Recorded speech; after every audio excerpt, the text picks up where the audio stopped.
a bit curious. It's a very quiet contest. We're live on the grill now. And this is the grill with Shamair Turner. My name is T. Adeyemo, and my colleague is Tyson Boyce. And we're going to be checking out your priorities, Shamair, just to get us started.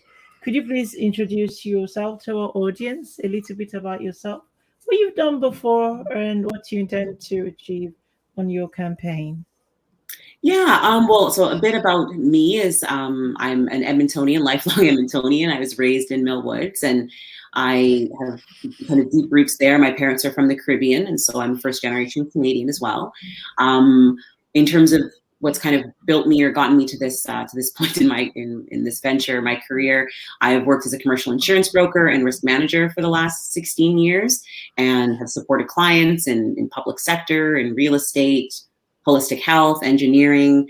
So I want to kind of bring all of that kind of helpful decision making and information assessment and that sort of thing, the skills and the work that I've done before, and see if I can put it to work in this political space, as well as I'm somebody with very progressive values, and I really want to make sure that we're moving towards a more inclusive society, or Edmonton at least.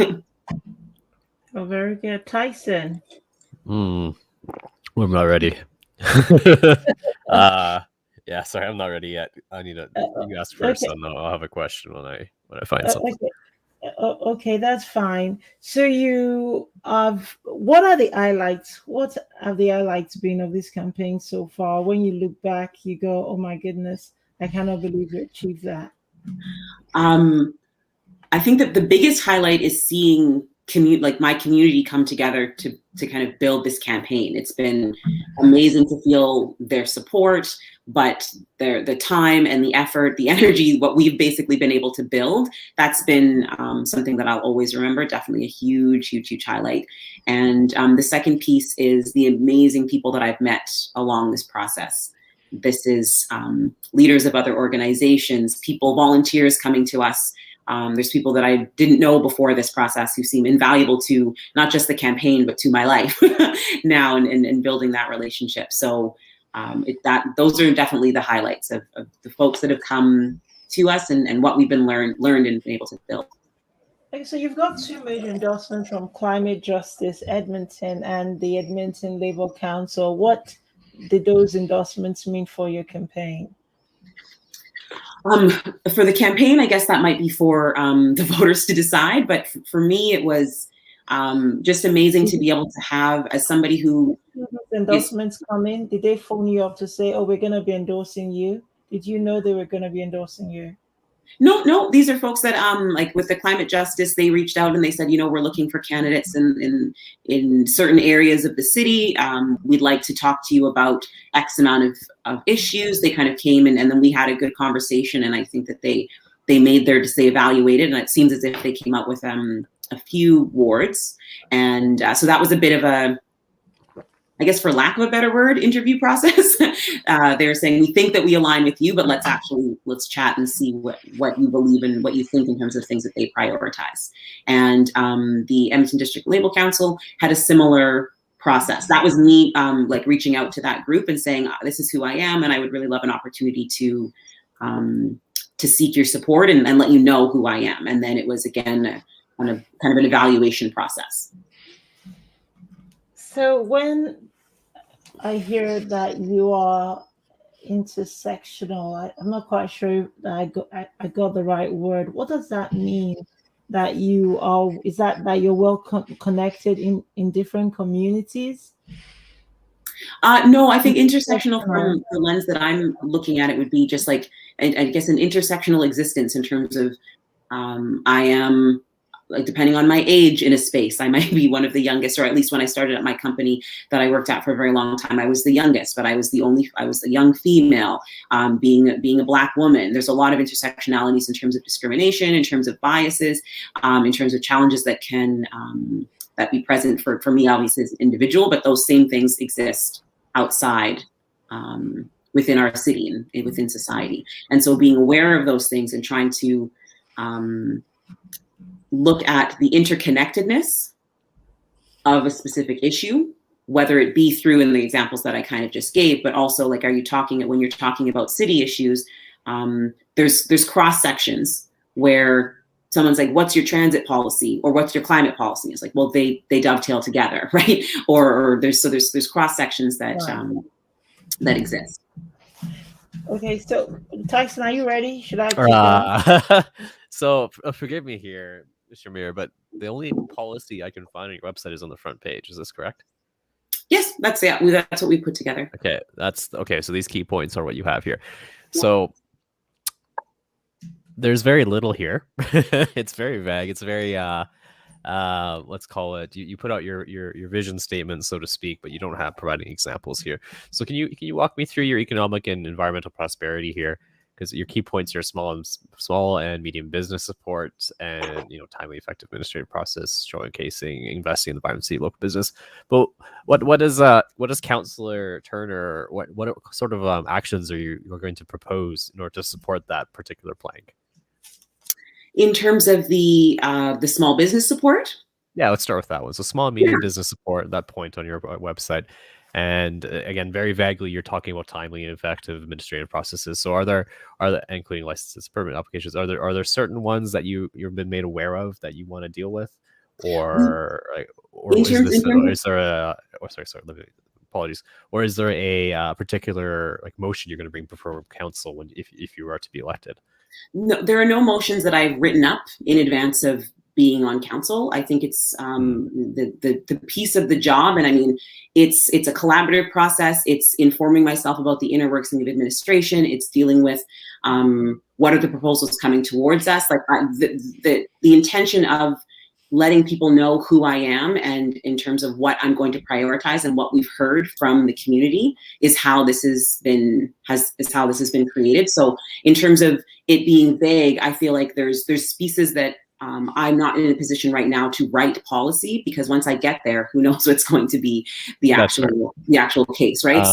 But in terms of what we've heard from community and disconnects, for example, with respect to certain development work, there's the timeliness of process, there's this void of information, and what I would love to see, and I know that the city has been working on more of their kind of user experience pieces, not just for the end users, which is us obviously being as residents, but also for businesses, trying to make sure that people understand where they are, for example, in a permitting process, can help a business plan. So I've talked to developers about that, but even small businesses, where we talked to a small grocer and they're saying, I had so much food spoiled because I'm trying to pay a bill with one department, and this department doesn't know what it's for, and I pay it and then it doesn't connect. And it's like the real world examples of what those permitting processes, those licensing processes. I really think that there's user experience work that can be done from the business side as they're already working towards on the individual side.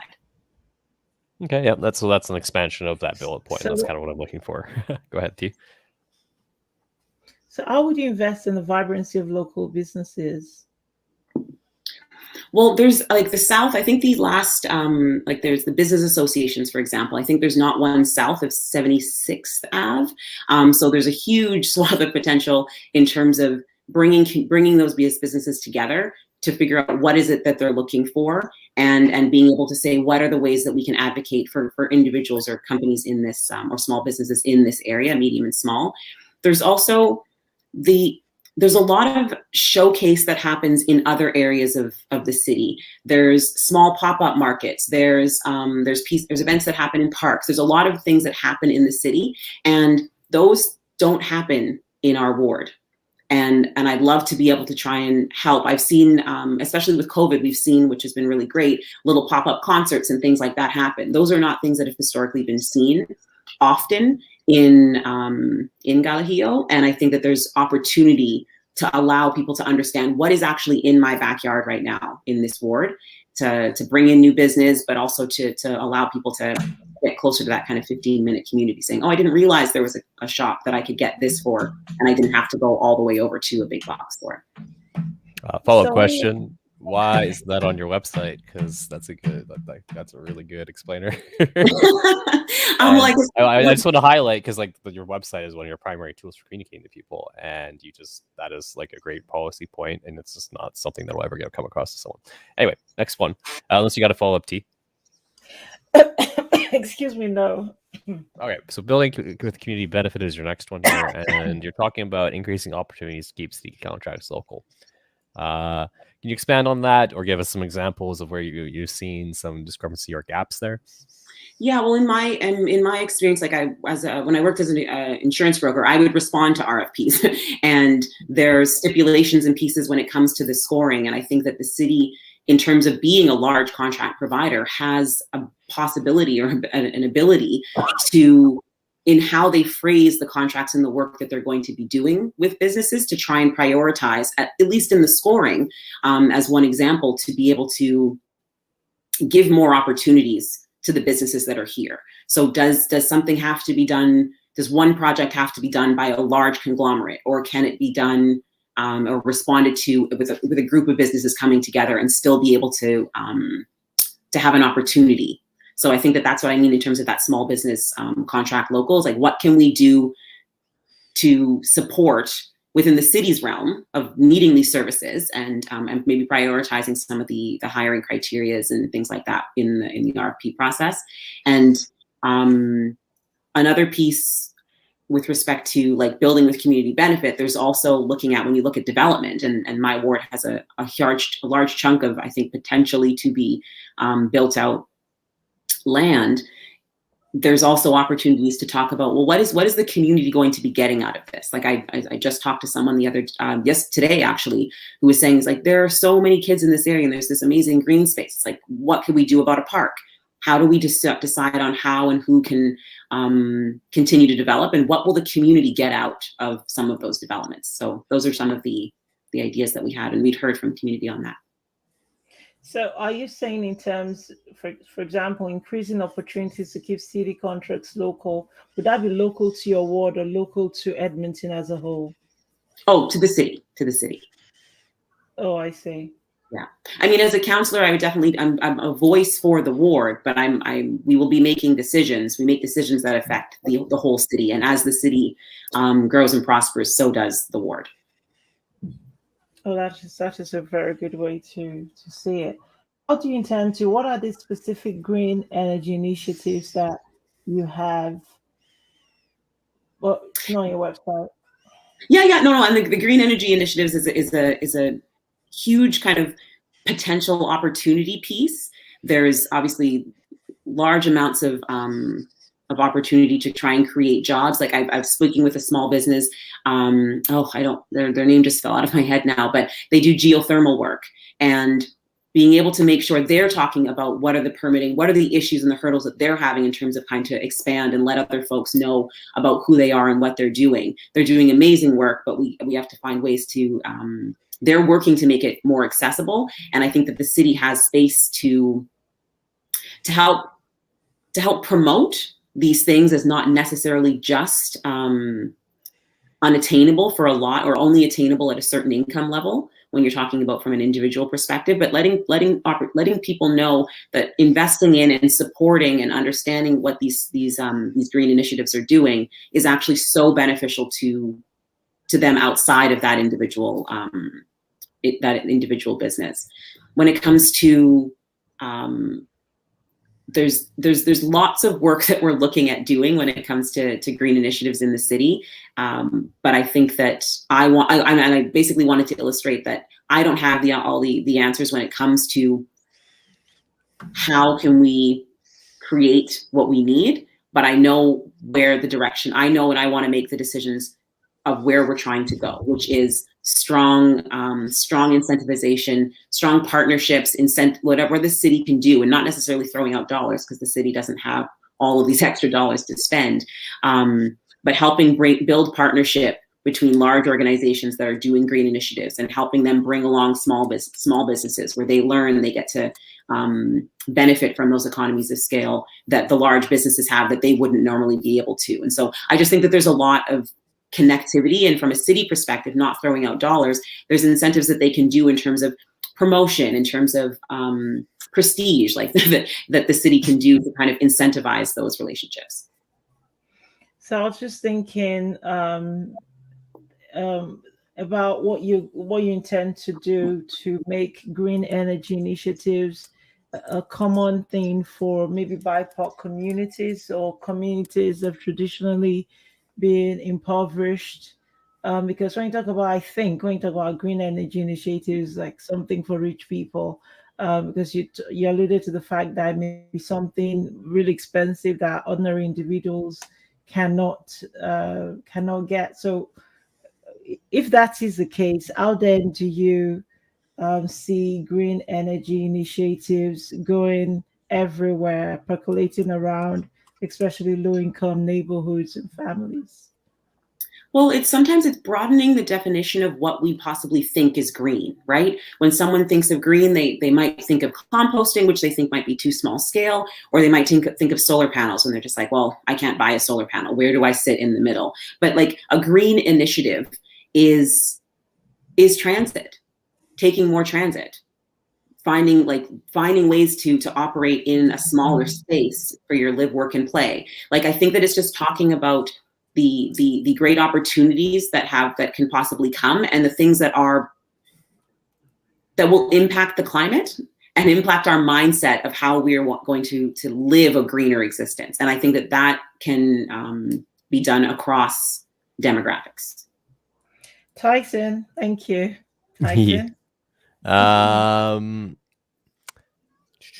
we can go to the next one. So the next category here is accessible and inclusive communities. And you talk about how city council and leadership should, reflect diversity, all of the above. That's found in Edmonton. I also believe that council has a responsibility to ensure the safety and well-being of all, especially those in the most marginalized and displaced in our history. So that's kind of the caption to your platform plank here. And the key points in this category include, investing in community-informed safety and well-being, which includes a bullet point called racial justice and anti-racist policy creation. Now, the city of Edmonton already has an anti-racism and advisory committee. So what are you going to do that is different than what the city is already doing? The city has an anti-racism advisory committee. The way that they operate currently right now, the work and the advice that they're being provided is done for free, whereas the people who are the administration folks that they're being asked to talk to and things like that they're not entering those conversations on an equal footing. I've sat in on some of the anti-racism advisory committee meetings just to kind of listen and learn and see what is it they're doing, what are they trying to achieve. There's a lot of things that they're looking to achieve that they need advocacy for, and I would want to be and hopeful to be supportive of that. There's looking at new and different ways of addressing, like the city is looking at, and I think that the chair actually said it when they were looking at the results, not the task force results, but the administration response to the city council saying, okay, go forward with the 13 or the 14, give us something in the next 3 months that we can understand to do. But the chair talked about that, even just that action from council being the wrong first step, is going back to the current systems and saying, okay, now you solve this, or now you come to us and tell us what you can do. There's a lot of broadening the way that we're thinking about addressing these things outside of the structures and the ways that we have before. So we do have an advisory committee, yes. There are suggestions that they're making that are not, that there's many suggestions that they've made that still need to be moved through the mechanism that we have. And I think that there's also space to think differently about how we're going to address some of these things outside of even just the idea of a committee. So do you feel that sorry if I may, do you feel that the grants, which are a power which the committee has, they can issue grants to support various programs? Do you feel that the funding that they provide is ineffective currently, or effective, or? Well, the funding, from my understanding, is it's just starting. Like from when I was listening on those things, they were forming what that was going to be. I don't know if they've actually even given out the grants yet. I know that they were in the application process, so I think it's too early to be able to say if they're effective or ineffective. I can't imagine that the grants would be ineffective. There might be conversations around, is it enough? and what their selection process looks like. But I think it's premature for that, to be able to evaluate that. It's not a lot of money. I think it's $300,000. But if I understand what you're saying, Shamair, are you saying that the anti-racism committee, which was a big deal in its sense, just the formation of it, are you calling that committee ineffective? No, not at all. Not at all. Are you like the question that I was asked was about the like is the funding that they're going to be distributing ineffective? No, and I think that's the question before that, were you answering to that there's more work for them to do, or there's more work for the city to do? Okay, not the anti-racism committee. Yeah, I mean, the anti-racism committee is they're a group of volunteers that, from all I can see, is doing really great work. In terms of me being an applicant to sit on council and caring about and talking about racial justice and anti-racism policy and the creation of that, I believe that Tyson said, we already have one. And I was like, yes, we do, but there's definitely more support that they could have. The city could support them more. There's also, is that the only thing that the city should be doing, if that makes sense? Oh, I see. So what are the specific problems are you seeing in terms of racial justice that the city should be addressing? What are the specific problems with respect to racism? There's workplace discrimination. There's pay gaps. There's violence that's happening in the city. There's to a certain extent a non-traditional form of violence that's happening within ranks in terms of not feeling safe that you can speak up, in terms of retaliation, in terms of being passed. Like there's lots of I guess things when it comes to, in my mind, racism existing within our city and the system of the city as well.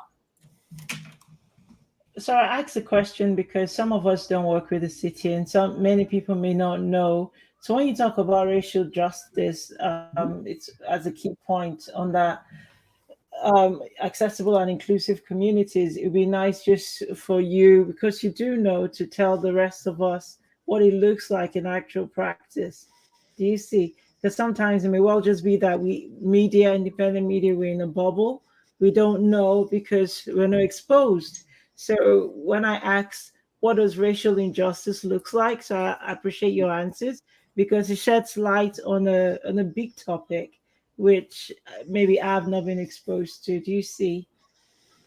Yeah, I think I know what you mean. I think that part of the reason why I wanted to include some of this language on the site is that a lot of folks have been talking about equity, diversity, and inclusion, and the work that's happening in that space. And I think that there's been good work that's been happening, but there's also, we've been hearing a lot more, and people are being a lot more vocal, that just having a policy like that doesn't actually make change. And that sometimes there's situations where words can just become, I think the right word is like platitudes. It's like you're saying the thing, but we're not doing the action. And I wanted to, especially in terms of this site, to talk about it's real. There's like anti-racism policy is potentially different or more broader, or something that's stronger than necessarily just diversity, equity, and inclusion.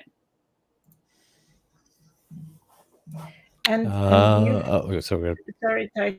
Let me just ask, do you fear sometimes when you talk about this as a Black woman that you may be labeled as the angry Black woman just trying to shed light on such a complicated and sophisticated problem?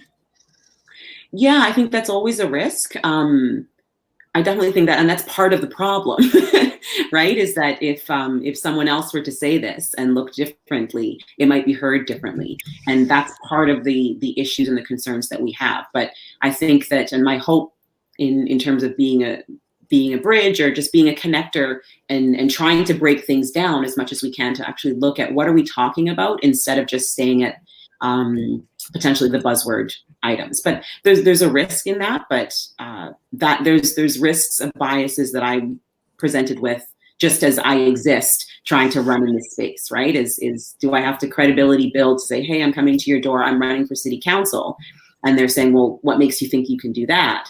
Versus if I looked differently, they'd be like, oh, okay, what do you think is important? And so there's like, that's another piece that exists. So I think that there's lots of different biases that that I might be presented with, and that the like quote unquote angry Black woman is potentially one of them as well. So follow up there. Do you feel that other candidates that may not other candidates don't get the question? What makes you feel? What makes you qualified for the job? Or I think it's possible. Okay. I mean, I don't want to associate that directly with like racism. Is what I'm trying to get at. It's like if a random person walks up to your door and you're saying, "I'm going to be your counsel and represent you," I would suggest it's a viable question to say, "Well, what makes you think you can do that?" Right? Yes, of course. Yeah. But I mean, and when I'm talking through the lens of biases. Understood. And, yes, I understand. And the hurdles of what I might have to possibly say to answer that versus somebody else. Like there's emails that to me that's a meritocracy. That's like, to me, that particular statement, that's like more merit than it is, the other ones. But perhaps that's my perspective.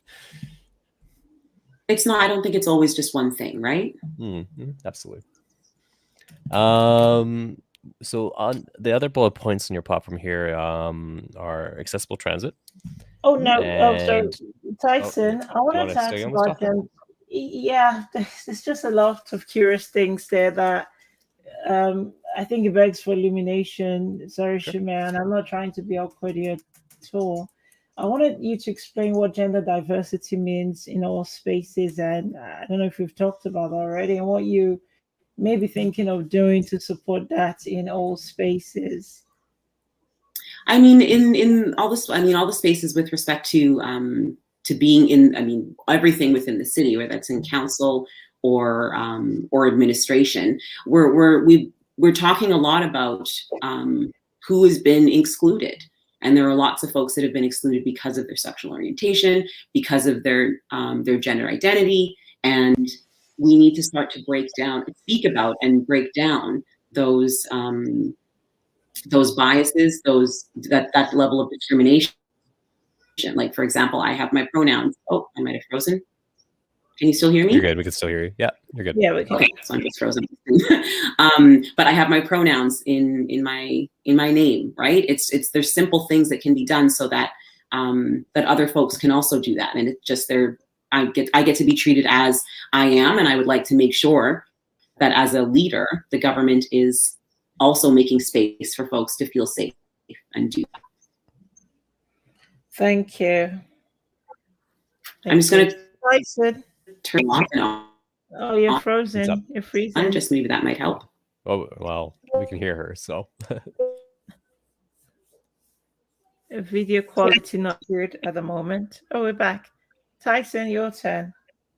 My turn? Okay. You want me to keep on this topic, or you want to go to successful transit? Oh, no, I'm happy with gender diversity. I maybe did not fully understand it. So my train of thinking here is, or my train of thoughts refers to the role of the counselor. And so you're on council, and you can create committees and stuff like that. So there is currently a women's advocacy committee. This one's been, unlike the anti-racism one, this one has been here since 2013. And do you feel that committee is doing enough? Is there things you'd like to change in the mandate of that committee? What's your opinion there? I think we lost her. Oh, it's a shame. I think she's going to try to come back, so we'll wait. Okay.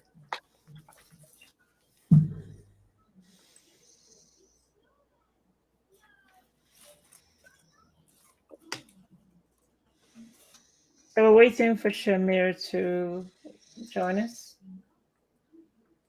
To find out more about what we do, ladiescorner.ca. Tyson, how do you think we're doing? Oh, we got like 25 minutes. Okay. In terms of grilling, you put us right now, we're doing a good job.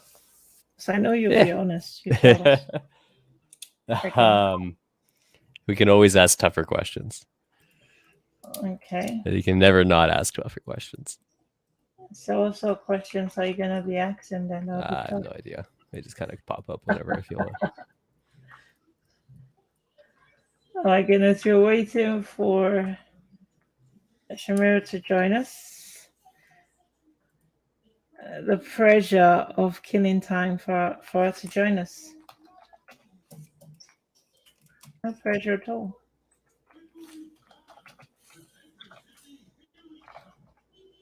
What are you doing for Thanksgiving? Probably going to my girlfriend's house Okay. for dinner. Yeah. All right. That's really sweet. Yeah. How about you? No plans. No plans. Yeah. She's planning to reconnect. I've got an adopted mom in town. She's invited me Yeah. over for dinner. I may just Go. just Go have dinner with her. Yeah, she's making cabbage and ham. So it'd be nice, I think. But thanks, Alison. She's trying to reconnect. Thank you. And we're waiting. What do you think about the new COVID? Any new things? No, maybe just concern school children. Contact Sorry, say tracing again. back in schools. What do you think about the new? There was some sort of announcement yesterday by the premier, but it wasn't for the public. It was just as it relates to schools. Oh, Let me look. Grill with tea and Tyson. John, will you attend? Cheers. Okay, Gino, we're going to invite John to a Thanksgiving grill.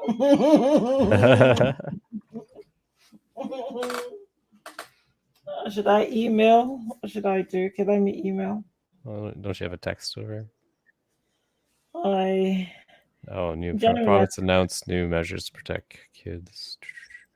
Yeah, it's not for general public. It's only if you have a kid in school. Let's see. Oh, the pressure. Oh, yeah, it's just normal outbreak. Yeah. Pandemic measures are back in effect for schools, essentially. Yeah. I was going to ask you what you thought about that, but it's really not much. Probably needed it before. Probably needed it earlier. Yeah, it's come late. The Thanksgiving grill tea and Tyson. That'd be so I don't know about that, John. Do you know who I think we should get next week? I've not spoken to Glennis in a long time, and I miss her sorely. So I'm going to reach out to Glennis to see if she'll come on the grill. John, do you think we've lost our fire? Are you there? Do you think we're still very sharp? Oh, God, let me just call her. I don't know what's going on. Are we still on fire, John?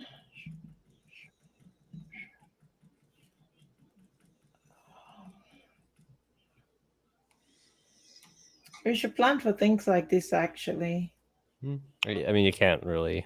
I mean, yes. I mean, you can plan. You could have but you're not like a live 24/7 TV show or TV station where you can like just cut to something else, right? Like, no. What you do is you edit out this portion and then in the video, and then when you post the video, right? That's what you actually do.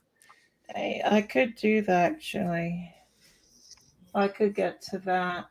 I don't have. If you care enough, I mean, you don't have to. You can just like. Yeah, I was just thinking if I don't know.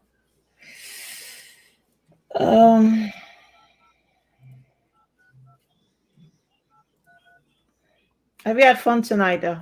I'm gonna put this on mute. Oh, she's trying an iPad. Oh, Alison is giving us up to date information here. Maybe she's the.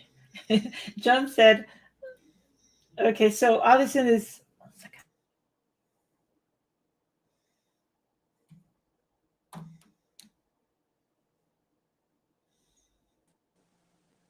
She's back. Hi, I guess I'm on my iPad now, so it's a bit wonky. Where's my? I was like, how do I get in the screen? There we go. Not sure my whole computer shut down.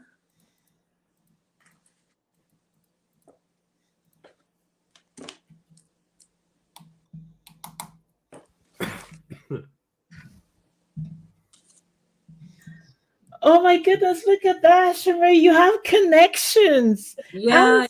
Company manager. I'm not sure what happened. If it was my internet or the amount of tabs I have open on but I'm on my iPad now, so hopefully that helps a little bit.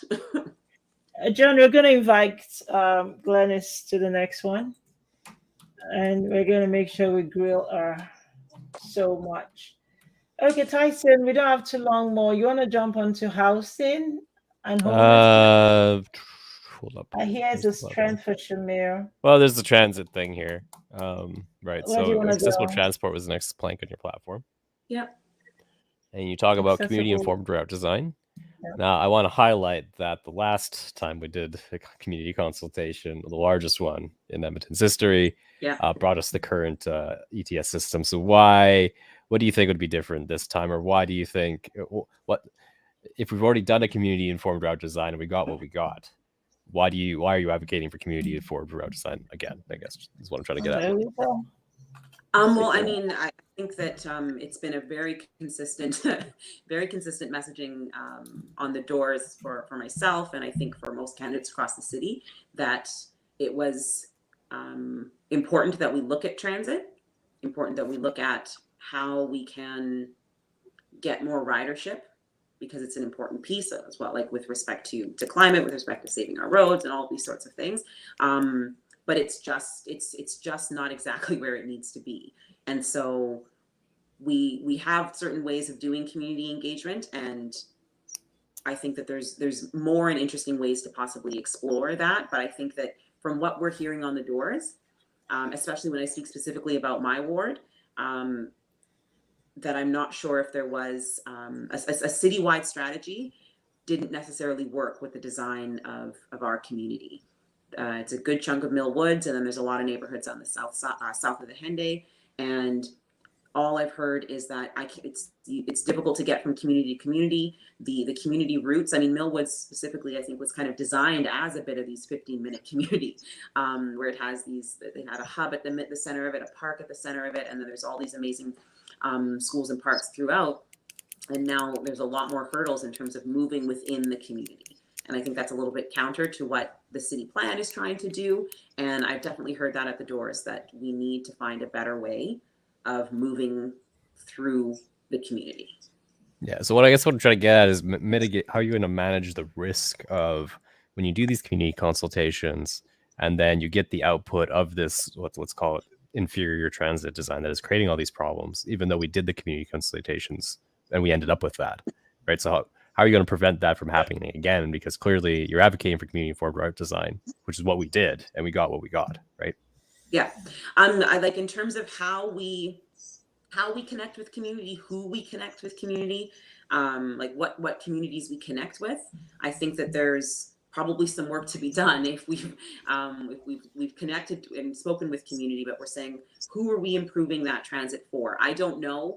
Obviously, I don't have all the stats as to what the engagement looked like across the city in terms of different areas and priorities. I know that historically, a lot of our transit system has kind of been center oriented in terms of rapid routes to get you to the core.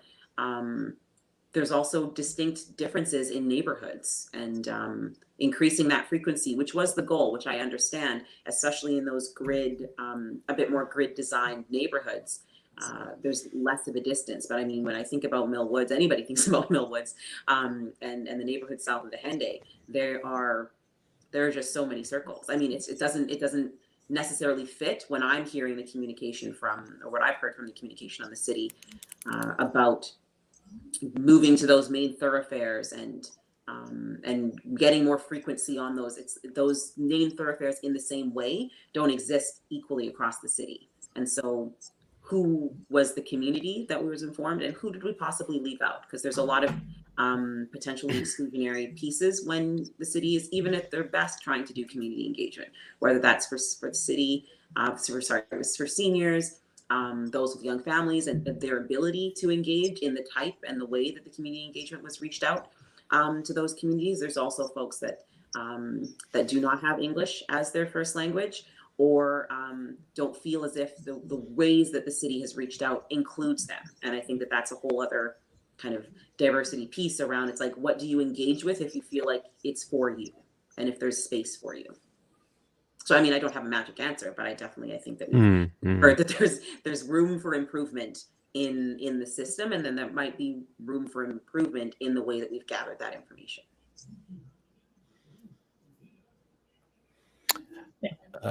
You got something, T, or? Yeah, I was just wondering, are you were thinking to make decisions based on accurate data? When I think my understanding with Edmonton is there's not enough data for BIPOC people regards to race, dental, healthcare, etc. So how are you thinking you'll be able to make road safety decisions based on accurate data? Is there something I'm missing here, or something you know and we don't know? Well, some of the research that that our team has done, that the team has done, especially when it came to like the road safety piece, there's disconnects between the information that they were basing the decisions on. So there was a lot of 311 information, for example, that was being used instead of actual traffic accident information.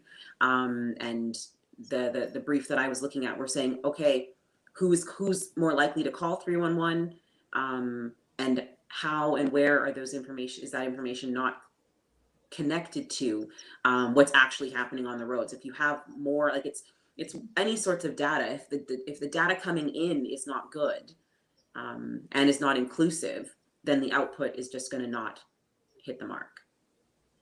And so So the that's some trick is is that we okay. saw in terms of a bit of the research that was done in road safety in particular. It looked a lot at 311 information versus some of the road stats. Okay. Tyson. Next plank is affordable and permanent supportive housing. And here you talk about cross-government cooperation, culturally sensitive gender inclusivity, reevaluating income cutoff levels and phase transition to market housing. So these are fairly specific. So my question is going to be, do you believe there's not enough cross-government cooperation currently with all the various levels of funding that's available and initiatives that already exist at both the provincial and federal level that are already happening in conjunction with the Edmonton? Do you believe, maybe not believe, but is there a particular I'm just trying to understand this bullet point here. So like there's already a lot of cooperation. So what are you trying to identify or change here is what I'm trying to get at.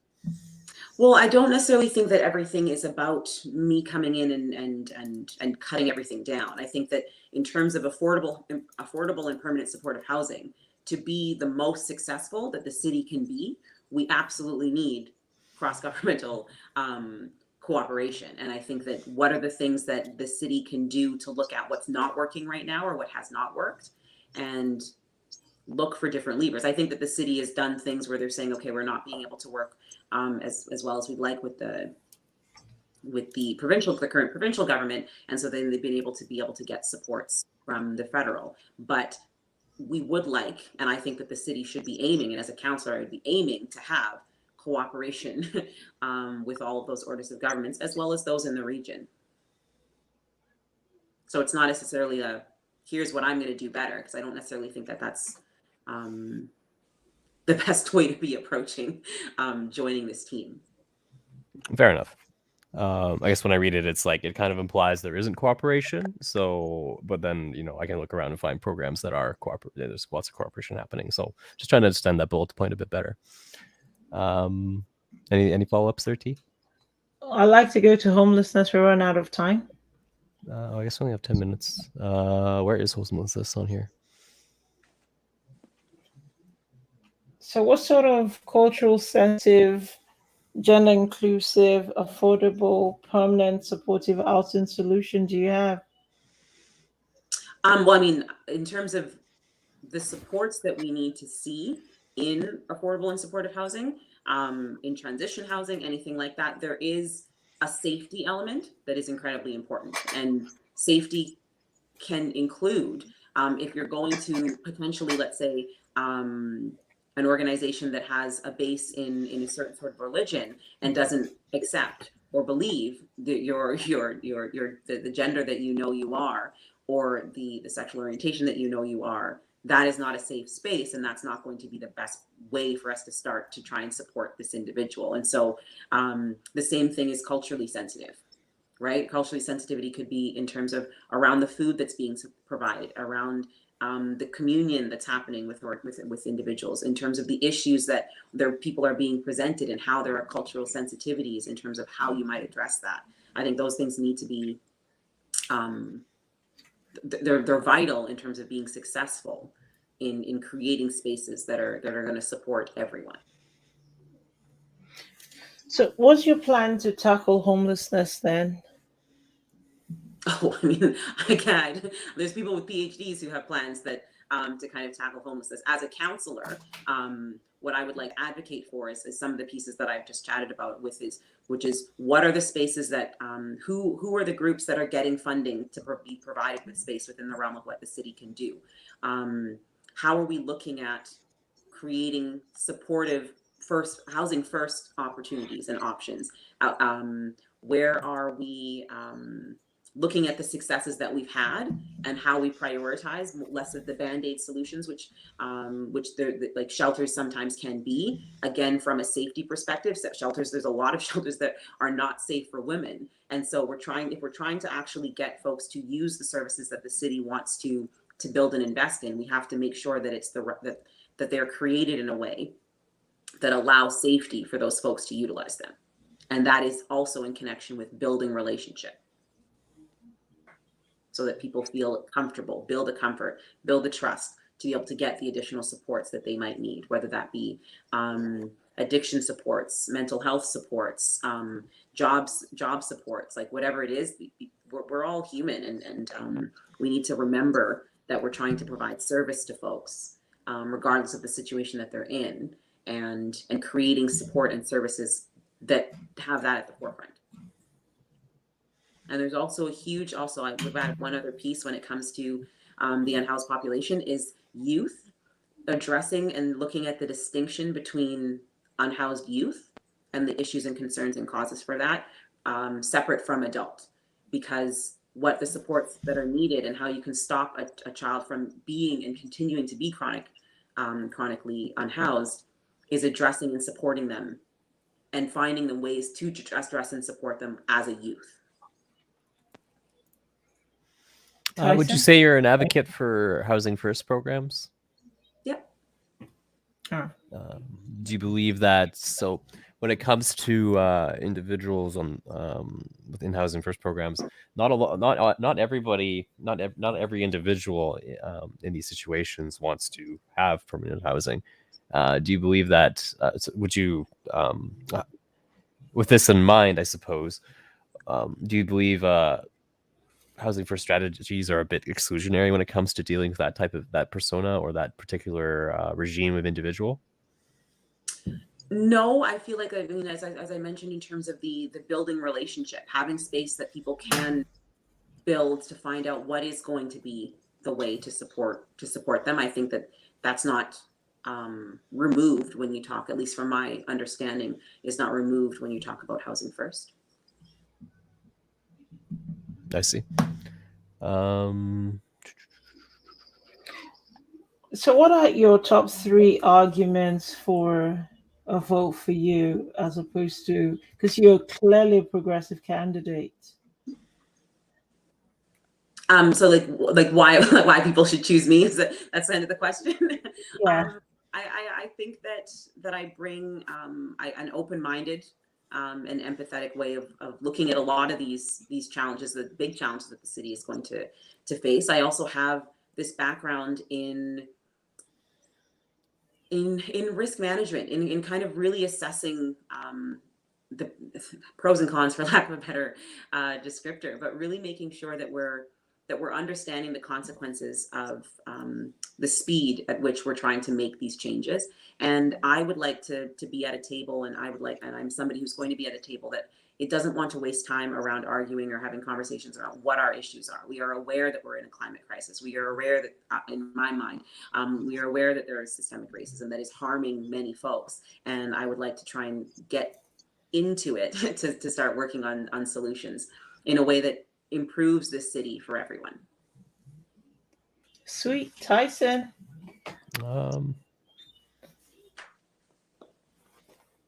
Yeah, I'm just going back to the housing first thing, because like Edmonton, we've been doing housing first for quite a while now, and some quick numbers, like we've housed over 10,000 people since 2009, so roughly 10 years.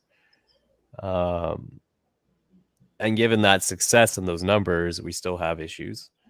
What do you believe? And I understand it's a complex issue, but do you believe there's things we could be doing in addition to housing first that can help get us towards our goals here? Or I think I think that focus on youth is something that is new. I mean, that would be, at least especially from the groups that I've been chatting with, is looking at those as the unhoused population is not a monolith. Because if you're addressing youth homelessness, eventually there are less adults. There are no adults. You know what I mean? And I think that having that distinction is definitely one way that we can start to look at what we've done and what's worked. But there's definitely room for opportunity and more success with that distinction. Under your third plank, which we really haven't covered at all here, collaborative and transparent planning.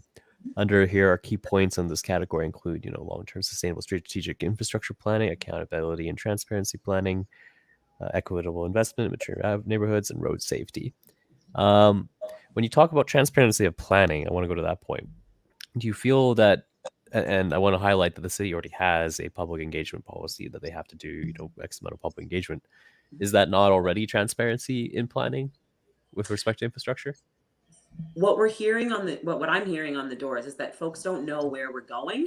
They're also, I've talked to a lot of people, especially south of the Henday, where they're like, we built here, this is where we chose to live, and now all of a sudden what was supposed to be in that area is no longer in that area, or they're building X instead of Y, when Y is the reason why we decided to move here. I feel like there's room for improvement in terms of, when I think about that long term, is giving people, it's like, where are we trying to go as a city, and letting folks have more of that information so that they can make their kind of life decisions around it.